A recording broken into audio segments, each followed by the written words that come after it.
잠시 기도드리시겠습니다. 아버지 하나님 감사합니다. 오늘도 저희들을 이렇게 구별된 시간에 구별된 장소에서 저희들 하여금 아버지 하나님께 찬양과 경배를 드리게 하심을 드립니다. 또 감사드리는 것은 우리 모든 성도들이 아버지 하나님께 향하는 그 신실한 마음으로 이렇게 건강한 모습으로 아버지 하나님께 변함없이 찾아오게 하여 주심으로 감사드립니다.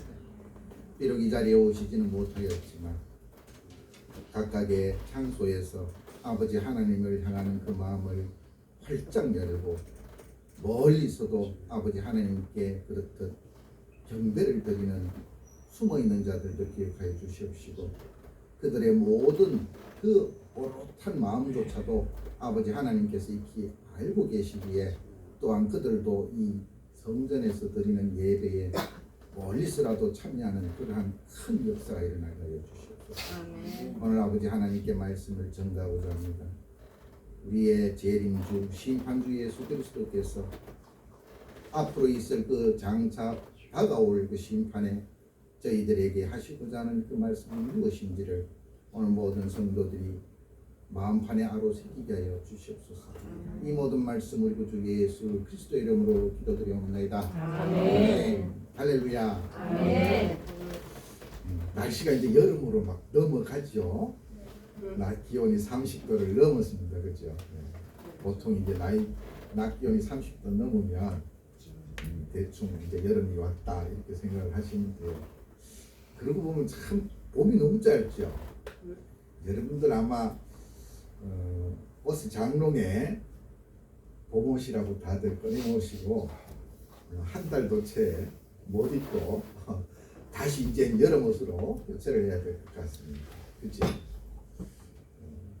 참 그래도 하나님께 감사할 것은 비록 그렇게 계절이 비록 짧다라는 느낌은 있다 하더라도 우리나라는 사시사철이 아주 뚜렷한 나라예요. 그렇죠? 물론 뭐 열대 기후로 변해간다고 얘기는 하고 또한 또 뭐 그래도 조금씩 이상해진다 이런 생각이 들긴 하죠. 경작선이 점점 위로 올라가는 거죠. 그래서 그런가 요즘 통일 바람이 좀 불었죠. 통일 바람이 불었어요. 공산주의하고 사회주의의 차이점이 뭔지 아세요? 공산주의하고 사회주의. 사회주의는 말이죠. 경제 용어예요. 경제 용어고 거기는 또 사유재산 제도가 있어요. 공산주의는 정치적인 용어예요.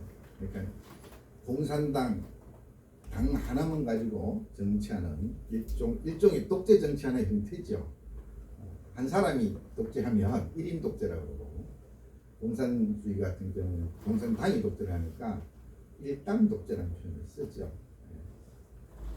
그래서 북한은 지금 이상한 형태가 돼가지고 사회주의라고 얘기를 하기 좀 애매해요. 왜냐하니까 사유재산 제도가 있기는 있는데 국가에서 사회주의는 국가에서 모든 것을 다 공급을 해야 돼요. 그죠? 그런데 지난 고난행군 때 그 이후로 한 번도 정부에서 뭘 주지를 못했어요. 대신에 뭘 했는가 하니까 북한이 장마당을 열었어요. 이제 식기계 우리 여기 저 오시계장처럼 노포동에 있는 장처럼 5일장 있죠. 5일장 그런 걸 이제 처음에 여러 군데 이제 이렇게 허용을 했어요. 그 얘기 무슨 얘기고 하니 이제는 그 사유재산을 인정을 부분적으로 해주겠다 그 얘기죠. 원래는 공산주의였다가 사유주의로 다시 이제 돌아가는 거예요.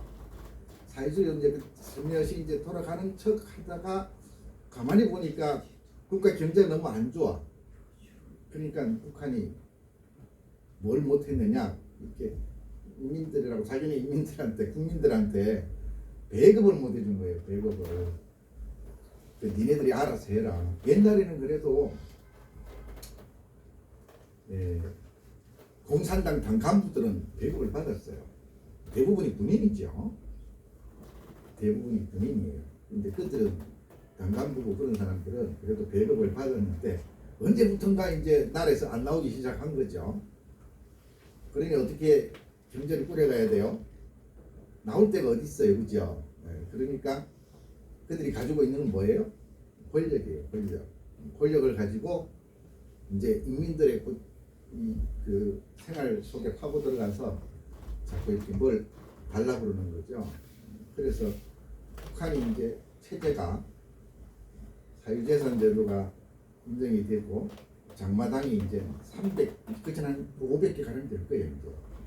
그래서 이제는 완전히 자본주의 국가가 됐어요. 자본주의 국가. 사유재산 제도가 완전히 허용이 되는 그런 자본주의 국가가 됐는데 재미난 건 이런 거예요. 체제는 그대로 유지를 해야 되잖아요. 그러니까 공산주의, 독재주의를 계속을 해야 되니까 공산당 가부들이 먹을 건 없고 어떻게 해요? 자기네 백성들한테 뇌물을 받는 거야. 이제 자기 권력을 이용해서 자꾸 뭔가를 이렇게 봐주죠. 봐주고 야 내가 봐줬는데 뭘 좀 줘봐. 대부분 그 지금 이탈, 북한에서 이탈하는 그런 상황들을 많이 발생을 하는데 그 이탈 주민들이 다 그렇게 이탈할 수 있는 이유는 뇌물을 주기 때문에 이탈할 수 있는 거예요. 그래서 지금 예전에는 못 살겠다 하던 사람들이 평민들이 이렇게 이탈을 많이 했는데 요 최근에는 이제 아주 높은 그 고위급 인사들이 그것도 외국에 있다가 김정은이가 다 불러들였어요. 이제는 싹 이렇게 물갈이를 해야 되겠다. 다 들어와. 그랬는데 사람들이 전부 다들 자유진영 국가로 전부 이렇게 이탈을 하기 시작을 했죠. 그래서 굉장히 많은 사람들이 우리나라로 혹은 미국으로 혹은 유럽에 있는 제3국으로 그렇게 망명을 했어요. 그게 어느 정도까지 심해졌느냐 하면 국가의 기틀이 흔들릴 만큼 심해졌어요. 그래서 여지껏 자기네들 그 달러벌이를 했던 해커들이 있는데 해커들까지도 젊은 사람들까지도 이제 이탈을 해서 우리나라로 그렇게 오는 사례가 막 늘어나고 있죠. 그리고 공산당 당간부 고위직들도 우리나라로 많이 이탈을 했어요. 그죠?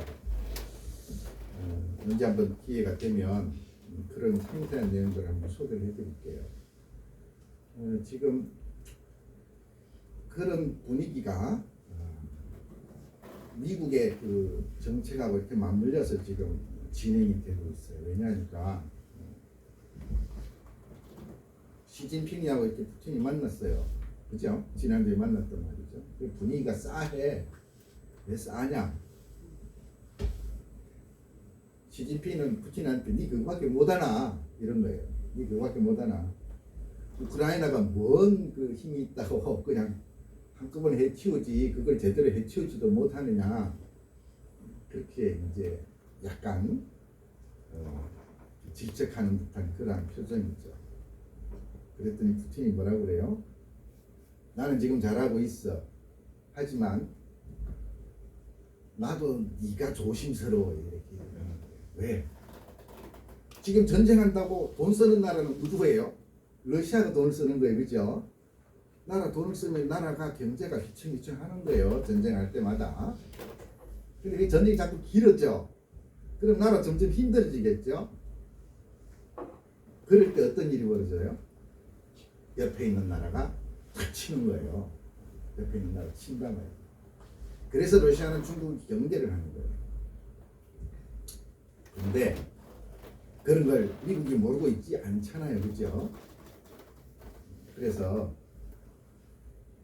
이것을 그런 분위기가 자기네들이 이용도 해야 될 것 같고, 그죠? 이용도 해야 될 것 같고, 그러면서도 뭔가 이렇게 항구적인 평화 체제를 구축을 해야 되니까 둘을 떼놓을 방법을 구상을 하고 있는 거예요, 미국은. 그래서 우리나라한테 이런 얘기를 하죠. 이제 트럼프가 이제 곧 대통령이 될 것 같은데, 트럼프가 보좌관 중에 국가안보 차관 이렇게 역임을 했던 콜비라는 사람이 있어요. 그 사람이 한반도 정책에 대해서 이런 얘기를 해서 지난주에 주한미군을 일단은 물려야 될 것 같다. 왜냐하니 두 개의 전쟁에 미국이 힘을 쏟기에는 너무 지금 여력이 안 된다. 하지만 대한민국은 너무나 강력한 나라가 돼 있다. 이제는. 그러니까 자주국방을 해도 되니 전시작전권 넘겨줄 테니 너희들이 북한을 좀 이렇게 견제를 하고, 지금 대만하고 중국 사이에 양안전쟁의 분위기가 좀 싸해요. 그야말로 뭐 대만이라는 그 섬나라를 계속 이렇게 뺑뺑 둘러싸면서 적을 하고 있는 거예요. 위협을 하고 있는 거죠. 그래서 그 나라를 지켜야 되겠다라고 미국은 정책을 세웠어요. 그래서 우리나라에 아마 올 12월 달에 지나고 미국 대선이 끝나고 나면 정시작전권 넘겨주는 얘기랑, 그 다음에 또 어떤 얘기가 있냐면 주한미군 철수 얘기도 살짝 나오는데 철수까지는 안 할 것 같아요. 철수까지는 안 할 것 같고, 그 다음에 이건 굉장히 쇼킹한 얘기인데, 대한민국도 이제는 핵무기를 가져야 될 것 같다 라고 미국이 얘기를 했어요. 그래서 그런 여건의 변화들이 최근에, 그리고 지난주에 한꺼번에 확 터져버렸어요. 그래서 미국 중앙정계에서 나온 얘기이기 때문에 여러분들한테 소개를 해드려요. 왜냐하면 그 영향이 굉장히 커요. 근데 굉장히 크거든요. 그래서 요한계시록 우리가 지금 또 강의를 하고 있잖아요. 이 큰 흐름들이 이제 이게 말세가 되니까 일어나고 있는데, 하나님께서 우리한테 뭐라 그래요? 성도들, 믿는 성도들한테 너희들은 오늘 본문에 나온 얘기처럼 우리 구주 예수 그리스도께서 이렇게 낫으로 따로 이렇게 추수를 할 것이다, 이렇게 얘기를 해요. 계시록 우리가 이렇게 쭉 여지껏 넘어왔는데, 지금 전체 중에서 보면 예수님에 관해서는 예수님 재림에 관련해서 딱 그걸 분기점으로 해서 재림 전의 상황과 말세의 대환란과 재림 이후에 말세 대환란으로 이렇게 따로 나눠요. 물론 백보자 심판이나 이런 것들도 말세 재림 이후의 사건으로 소개가 되고 있죠.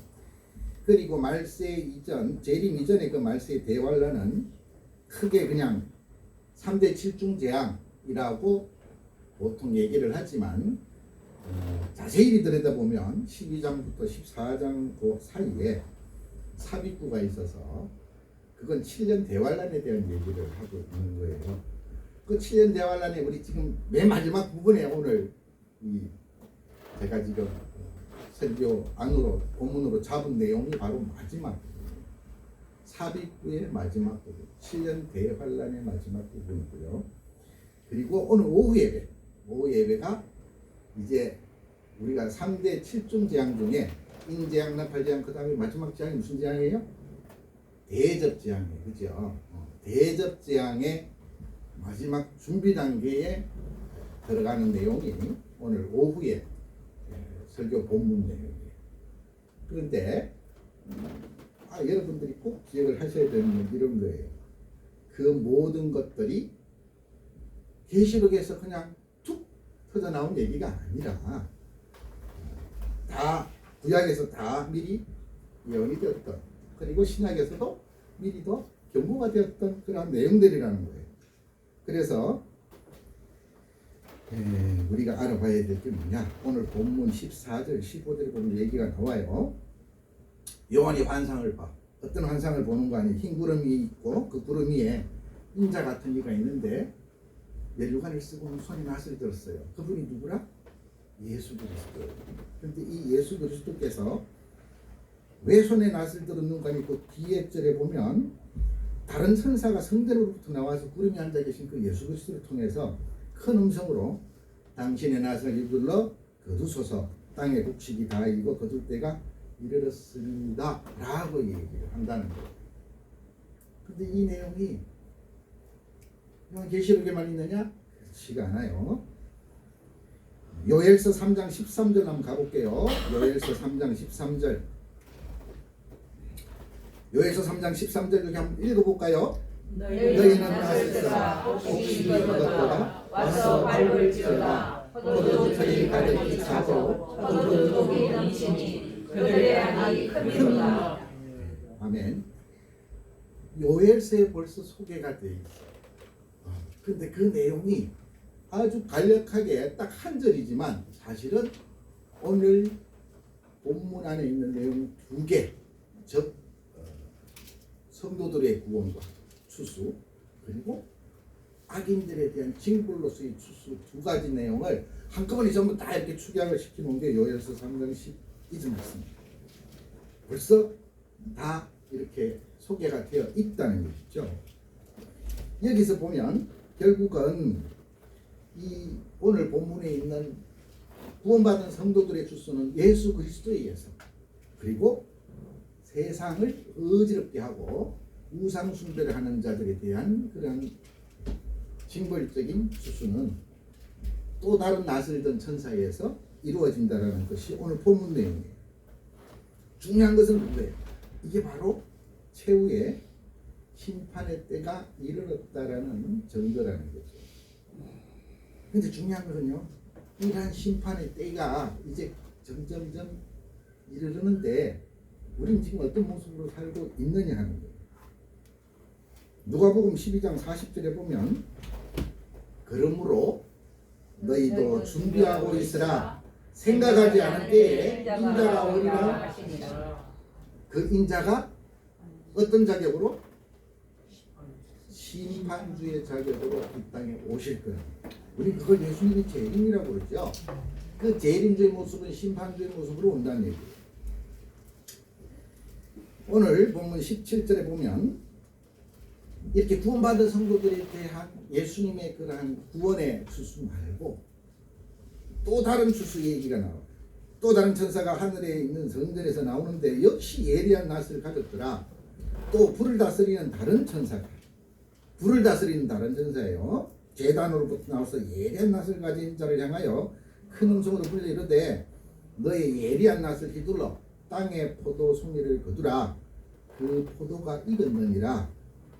천사가 낫을 땅에 휘둘러 땅에 포도를 거두어 하나님의 진노의 큰 포도주 틀에, 하나님의 진노의 큰 포도주 틀에 그 포도를 전부 던짐에 성 밖에서 그 틀이 밟히니 피가 나서 말 굴레까지 닿았고 1600 스타디온에 퍼졌더라.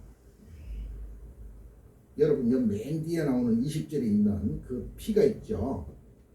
단위가 나오는데 이게 좀 잘 안 되시죠, 그죠? 제가 설명을 해드릴게요. 말 굴레 정도 되면요 1m 한 50 정도 돼요. 그리고 1600 스타디온이라고 되어 있는데 1스타디온은 185m가 되는 거예요. 그래서 1600 스타디온이면 한 300km 정도 돼요. 여러분 1.5m 높이로 300km 정도 되면 얼마나 넓은 면적이겠어요, 그죠? 거기에 피가 가득할 만큼 세상에 악에 물들어 있었던 자들을 징벌을 한 그 흔적이 차고 넘치더라는 얘기예요. 참으로 이 섬지 소름 돋는 얘기죠. 그래서 이러한 내용이 요엘서 3장 13절에 나왔던 내용처럼 그렇게 오늘 본문 내용으로 두 가지 내용을 다 얘기를 해놓은 거예요. 그럼 얘기만 있느냐? 그렇지가 않아요. 이사야서 63장 3절에 보면 이런 말씀이 있어요. 만민 가운데 나와 함께 한 자가 없이 내가 홀로 포도주 틀을 밟았는데 내가 노함으로 말미암아 무리를 밟았고 분함으로 말미암아 짓밟았으므로 그들의 선멸이 내 옷에 튀어 내 의복을 다 덮었으니 하고 얘기를 하고 있어요. 물론 이사야 선지자의 이 말씀이 과거에 이스라엘 백성들이 나라를 잃고 잡혀갔을 때의 내용이긴 하지만 이 여기에서 나오는 이 하나님의 진노의 모습이 결국 요한계시록에서의 하나님께서 징조를 하는 그러한 모습에 이게 오버랩이 되는 거죠. 오버랩이 되는 거예요. 그런 진노하신 하나님의 손에 의해서 시행되는 악인에 대한 최후의 심판의 단호함을 경고를 해주는 말씀이에요. 여기 있는 이 땅에서 성도들을 무참히 핍박을 하면서 피를 흘리게 했듯이 그 악인들도 결국은 어떻게 돼요? 아까 이게 말씀드린 것처럼 7년 대환란 때 교회에 대한 핍박이 엄청나요. 그 핍박에 의해서 굉장히 많은 성도들이 고난을 받지만 그 핍박과 고난을 이겨낸 자들은 예수님에 의해서 구원의 수술을 당하게 되는 거고 구원을 받게 되는 거고 오늘 본문 말씀처럼 그리고 그렇게 핍박을 했던 그 사람들은 결국은 하나님의 진노의 포도 틀에 전부 던져져서 하나님으로부터 그렇게 징벌을 받게 되는 거죠. 심판을 받게 된다는 거죠. 결국은 죽임을 당한다는 거죠. 그런데 이러한 그 모습들이 왜 우리들에게 보여지느냐? 왜 요한계시록의 말씀을 통해서 하나님 특히 얘기를 하시는 거예요? 우리한테 얘기했듯이 옛날에도 얘기를 하신 적이 있느냐? 있어요. 창세기 18장 17절에 보면은 하나님께서 아브라함에게 이렇게 나타나셔서 이렇게 얘기를 하는 거예요. 내가 하려는 것을 아브라함에게 숨기겠느냐? 즉 하나님께서는 언제든지 하나님께서 하고자 하시는 일을 우리들이 미리 경고를 하셨던 적이 구약 때 아브라함에게도 있었다는 거예요. 그러면서 뭐라 그래? 소돔과 고모라를 멸망을 시키겠다고 얘기를 하셨어요. 그렇죠. 그 소돔과 고모라가 그렇게 멸망을 당했을 때 하나님께서 아브라함에게 미리 얘기를 해주십니다. 그랬더니 아브라함이 뭐라고 얘기를 해요? 의인을 악인과 함께 멸하려 하시나이까? 라고 얘기를 하죠. 몇 명만 있으면 멸하지 않겠다고 해요? 10명만, 의인 10명만 있으면 내가 그 소돔과 고모라를 멸망하지 않겠다. 있어요, 없어요? 하나도 없다는 거죠. 그래서 결국은 소돔과 고모라는 멸망을 당하게 되죠. 결국은 죄악으로 인해서 하나님의 진노에 그 불덩이를 맞아야 됐다는 거예요. 지금도 있죠. 오늘 요한계시록의 말씀처럼 하나님께서는 이 진노와 심판의 낯을 이젠 추수를 하겠다라고 미리 얘기를 하고 계시는 거예요. 이러한 단호한 목소리들, 그 목소리들을 저변에 뭐가 있어요? 하나님께서는 여전히 뭐다? 이 땅에 구원받을 자들을 지금도 찾고 계신다는 거죠. 우리들은 그러한 하나님의 구원의 역사를 항상 옆에서 그냥 가만히 보고만 있어야 될까요? 아니에요. 우리만 구원받으면 돼야 안 돼요? 안 된단 말이죠. 이웃한테 자꾸 알려야 돼. 주님께서 길 잃어버린 양들을 찾고 계신다는 사실을 필히 얘기를 해드려야 돼. 성도는 그렇게 남은 자들을 계속 찾아서 주의 말씀을 전하면서 때를 같이 준비를 해야 돼요. 마가복음 16장 15절에 보면 너희는 온 천하에 다니며 만민에게 복음을 전파를 하라 라고 얘기를 하시고 사도행전 1장 8절도 뭐라고 되어 있어요? 여러분이 잘 아시는 말씀이야. 오직 성령이 너희에게 임하시면 너희가 권능을 받고 예루살렘과 온 유대와 사마리아와 땅끝까지 이르러 내 증인이 되리라 하십니다. 오늘 성령 강림주일이죠. 오늘 여러분들의 모든 분들에게 성령이 강림하셔서 그렇듯 하나님의 증인이 되는 그런 놀라운 역사가 일어나기를 바랍니다. 아멘. 두 번째, 요즘 이렇게 막 세상이 다 시끄러워요. 너무너무 시끄러운 거야. 그런데 이렇게 시끄럽고 죄악이 막 넘쳐나고 전쟁이라고 말은 전쟁이라고 그러는데 민간인하고 군인하고 하는 건 전쟁이 안 그래요. 학살이라고 그래서. 전쟁은 군인들끼리 하는 거예요. 그렇죠? 14절 18절에 보면 또 불을 다스리는 다른 천사가 제단으로부터 나와 예리한 낫까지 향해서 이렇게 얘기하는 거야. 큰 음성으로 너희 예리한 낫을 이끌러 땅의 포도송이를 거두라. 이 포도송이라는 게 뭐냐니 하나님을 대적하고 짐승을 경배하고 세상의 온갖 죄악을 탐닉하면서 하나님 말씀을 지키고 전가하던 우리 교인들을 박해하던 자. 계시록 14장 9절에 나오죠. 여기서 포도가 익었다라는 것은 그들의 죄가 하늘에 닿아서 더 이상 하나님이 봐주신다 안 봐주신다 가만히 두면 안 되겠다라고 결정을 하셨다는 얘기예요. 때가 찼다는 거죠. 심판의 때가. 거기에 대한 상징적인 표현이 바로 포도가 다 익었다는 뜻이에요. 그렇게 이 땅에서 죄가 만연을 해서 하나님의 심판의 때가 가까웠음을 그런 알리는 중요한 지표가 바로 오늘 본문의 말씀에 의하면 죄악이 가득 찼다라는 표현이 되는 거예요. 소돔과 고모라 멸망하실 때 하나님께서 이 땅에 죄악이 관영하심을 보시고 슬퍼하셨다고 그러죠. 네. 그런 것처럼 항상 심판, 크나큰 심판이 있기 전에 보면 땅에 죄악이 차고 넘친다는 거죠. 공통적인 내용이에요.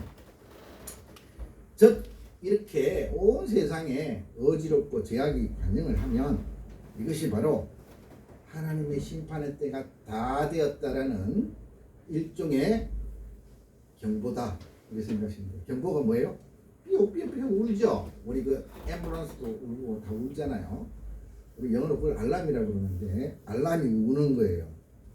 그것처럼 이 죄악이 이 세상에 계속 이렇게 관영하게 되면 심판의 때가 다 다다랐다라는 그런 경보다 이렇게 생각을 하시면 될 것 같아요. 노아의 홍수 때 하나님께서 세상에 죄악이 관영한 것을 보고 세상을 심판하시기로 작정을 했죠.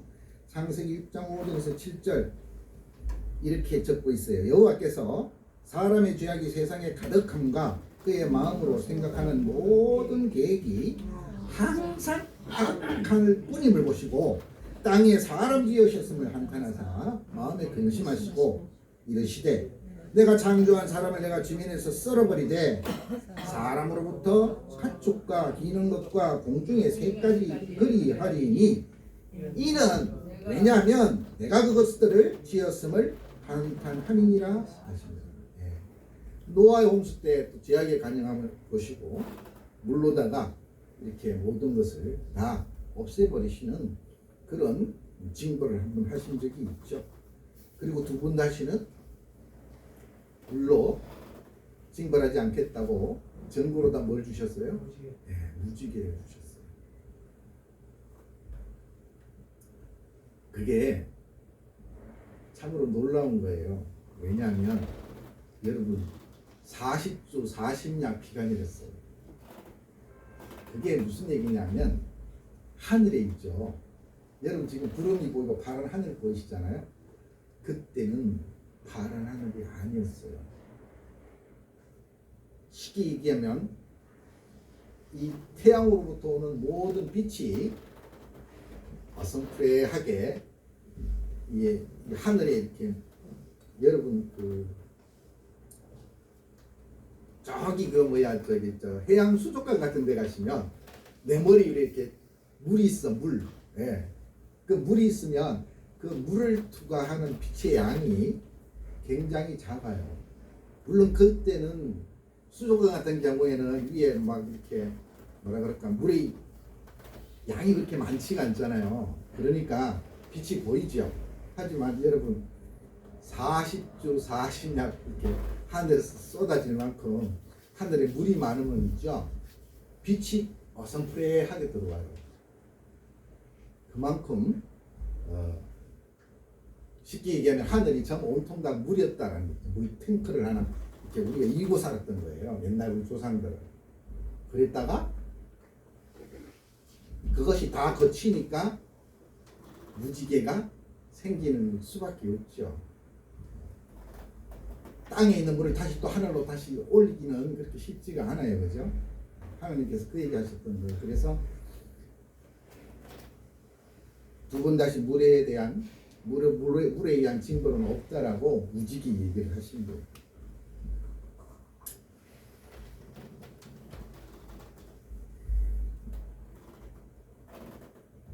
그러나 인간은 말이죠, 이런 악의 포도송이를 보면서도 우리는 있잖아요, 참 이렇게 그 악에 대해서 저걸 가만히 내버려 두면 안 돼라는 생각을 잘 안 해요.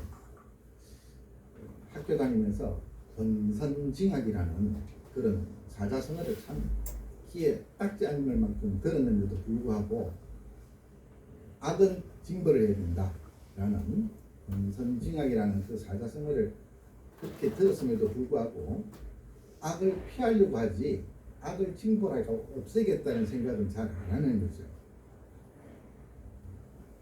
이러한 세상에서 우리가 과연 인간의 이 능력으로, 인간의 힘으로 악을 징치하고 그야말로 하나님의 선이 이렇게 항상 넘쳐난 그런 하나님의 나라를 이룰 수 있느냐, 이런 얘기를 최근에도 많이 해요.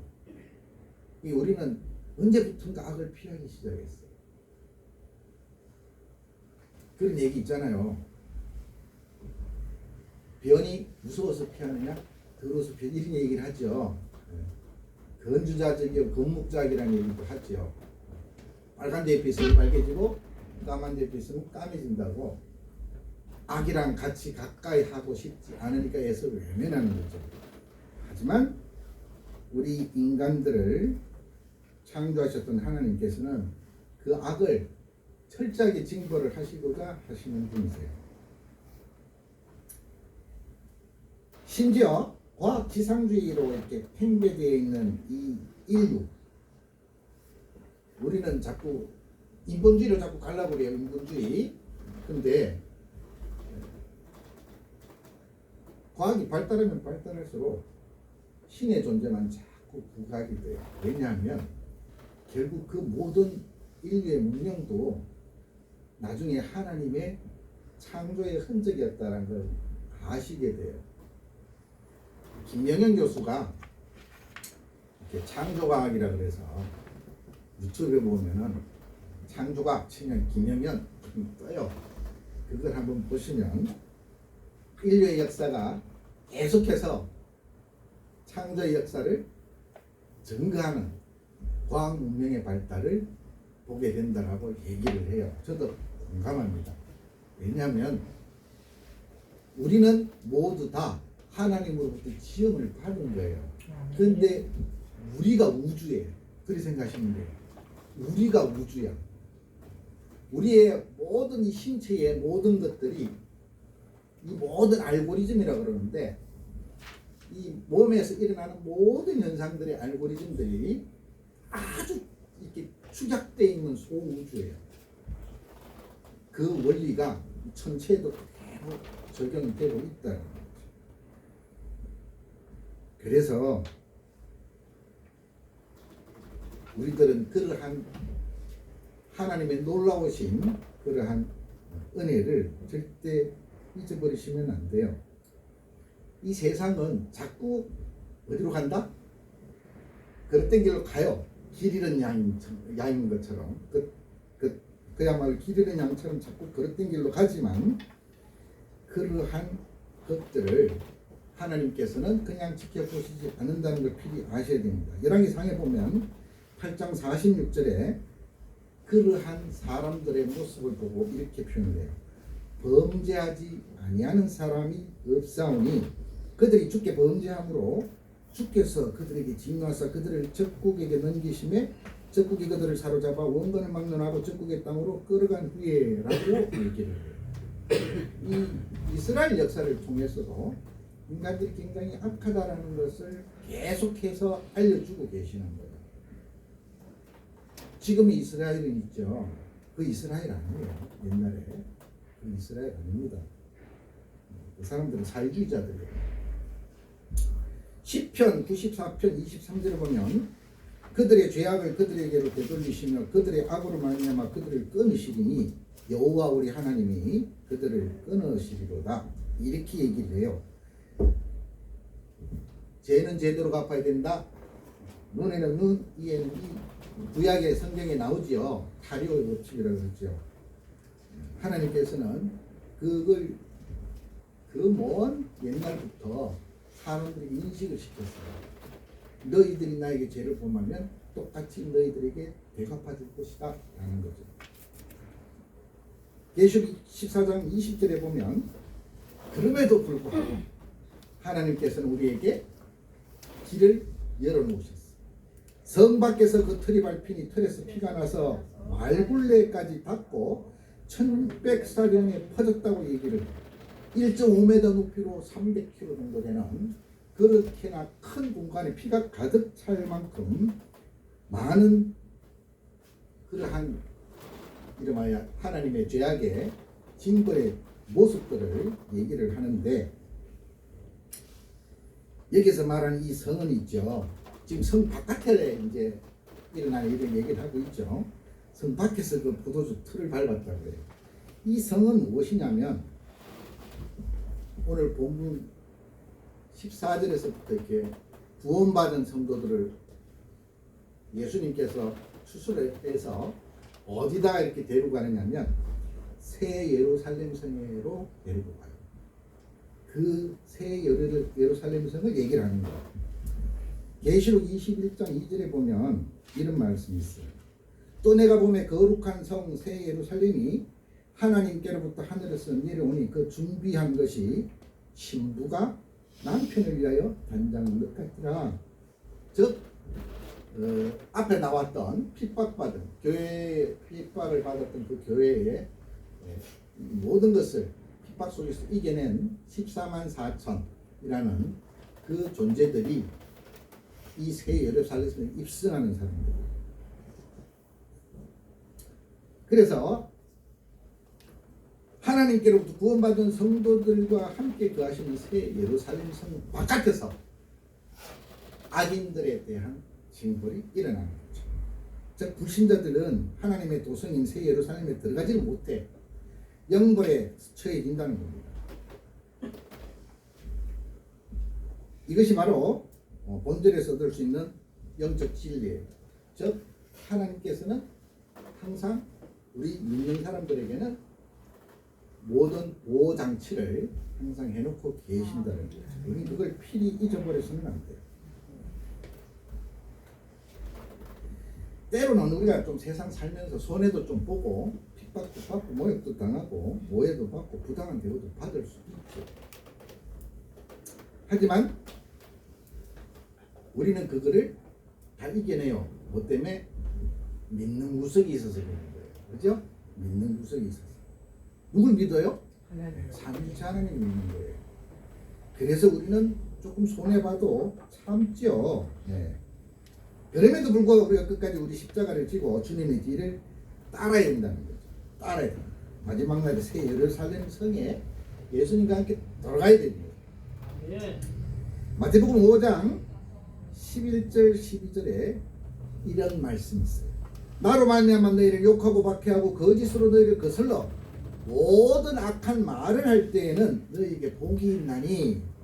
거기 한번 읽어보세요. 기뻐하고 하늘에서 너희의 상이니라. 너희 전에 있던 선지자들도 이같이 박해하였느니라. 너희 전에 있던 선지자들도 그렇게 박해하고 결국은 어떻게 돼요? 하늘에서 그 큰 상을 탔다라는 얘기를 미리 얘기를 하고 계시는 거예요. 그러니까 사례가 전에 있었던 거죠. 로마서 8장 18절에는 이런 얘기가 있어요. 생각하건대 현재 고난은 장차 우리에게 나타날 영광과 기회할 수 없다. 그래서 우리가 믿는 구석이 있어서 이 말씀을 부여잡고 살고 있는 우리가 믿는 구석이 있어서 조금 이렇게 손해를 봐도 의연하게 대처할 수 있는 거죠. 이제 말씀 마무리할 거예요. 우리는 있죠. 우리가 구속받는 것에 절대 만족하면 안 돼요. 내 옆에 길 잃어버린 양들, 심판의 때가 오는지도 모르고 있는 사람들에게 우리의 기쁜 소식을 전해야 돼. 아멘. 하나님께서 우리를 이렇게 새 예루살렘 성에 데리고 갈 원대한 계획을 가지고 있으니 그 대열에 참여하라고 꼭 전하셔야 됩니다. 아멘. 필터 어르신, 함께 같이 가야겠죠. 예. 예루살렘성에. 예루살렘성. 예, 예루살렘성에 같이 가야 돼요. 그 성은 있죠. 옆에 계시는 여러 집사님들이 평소에 이렇게 해주셨던 여러 얘기들에 눈으로 확인해 할 수 있는 아주 놀라운 현장이에요. 두 번째로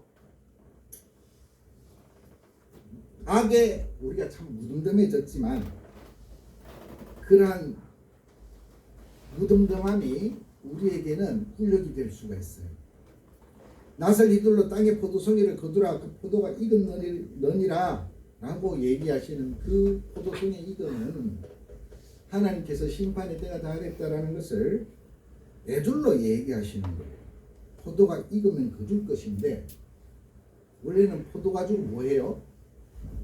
포도 가지고 사람들에게 약으로도 쓰고 그 다음에 식량으로 비상식량으로 써서 그러죠.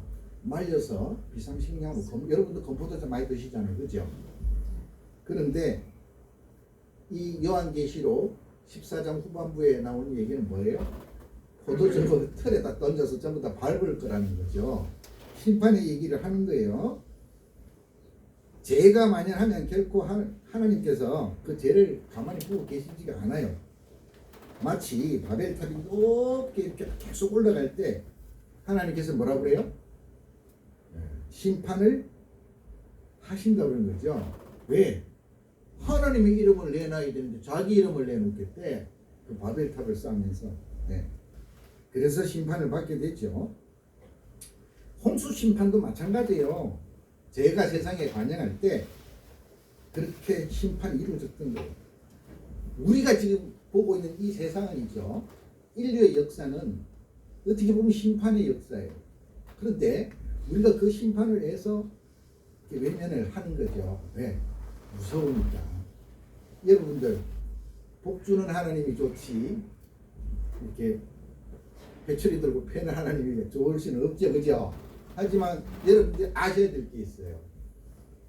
부모가 자식 잘 되라고 매드는 거예요.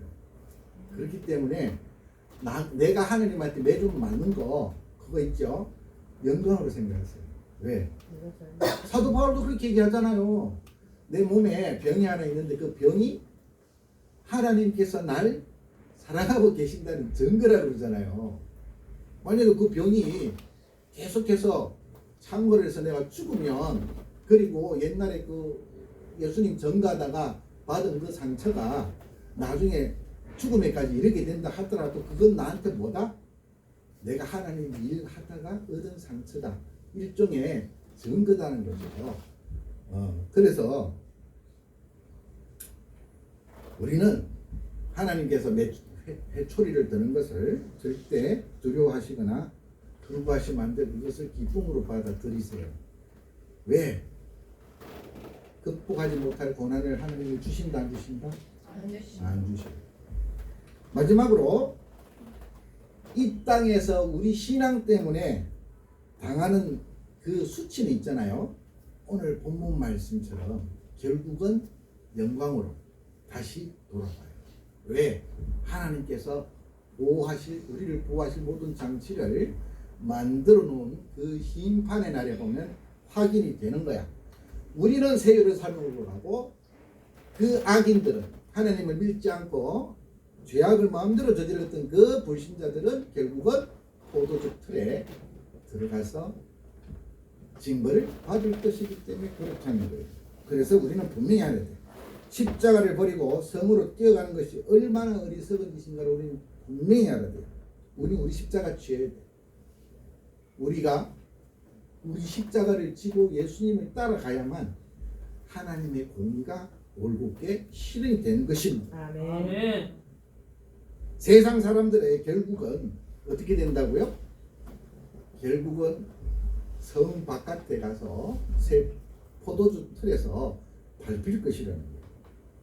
우리가 세상에서 수치를 당한 그곳에서 불신자와 불신앙의 형벌을 받게 된다는 그 사실을 마음 깊이 새기고 언제나 현명한 선택을 하는 저와 여러분이 되시기를 바랍니다.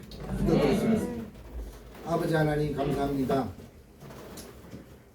그 심판의 때가 이 세상에 죄가 관영함으로 말미암아서 다가왔다라는 것을 우리가 눈치챌 수 있듯이 우리 또한 그 죄악으로 관영한 세상을 그렇게 외면할 것이 아니라 그 죄악으로 관영한 세상에서 길 잃어버린 양을 하나라도 더 찾아서 새 예루살렘 성에 함께 갈 수 있게 복음의 말씀을 전하는 저희들 되게 하여 주시옵소서.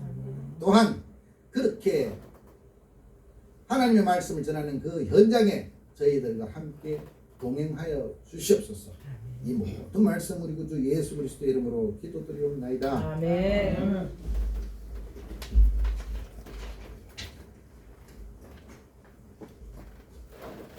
찬송가 382장 찬양하겠습니다.